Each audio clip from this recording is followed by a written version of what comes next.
हे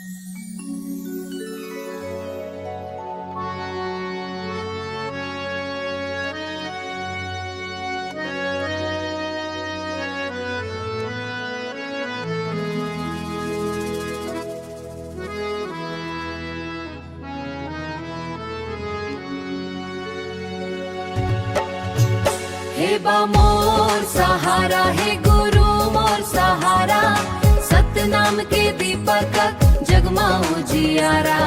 मन लाभाए नैना हर लुभाए, जैस नाम के गूंजे जय जयकारा। हे बाबा मोर सहारा। गिरौदपुरी धाम पावन तोरे नाम, दुखिया के जीवन माँ भर दे आराम। सत के बात सिखाए झूठला दूर भगाए, सत के बात सिखाए झूठला दूर भगाए। सत के बात सिखाए माँ देव जियाए, माया अंधियारी माँ देव जियार।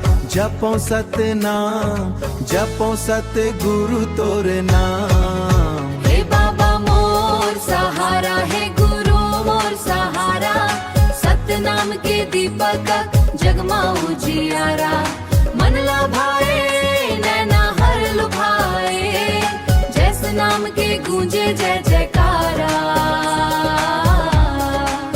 हे बाबा मोर सहारा।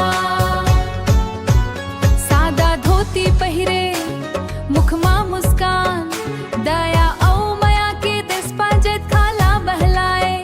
सत के रद्दा मा चलो झन जय गुरु खासीदास। जय सतनाम अमृत बानी गूंजे गूंजे हर घर हर गांव। सतनाम के महिमा गाथे सब पाँव, भक्ति दीप जलावो गूंजे गूंजे चारों कोटि गुरु के नाम।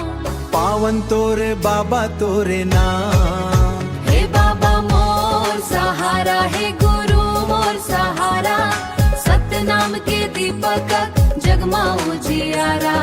मन लाभाए नैना हर लुभाए, जैस नाम के गूंजे जय जयकारा। हे बाबा मोर सहारा।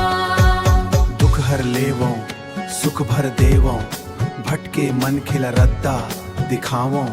चरणन में आके सिरला नवावो, उदित बंजारे के एही अरदास। जय सतनाम साहिब सतनाम।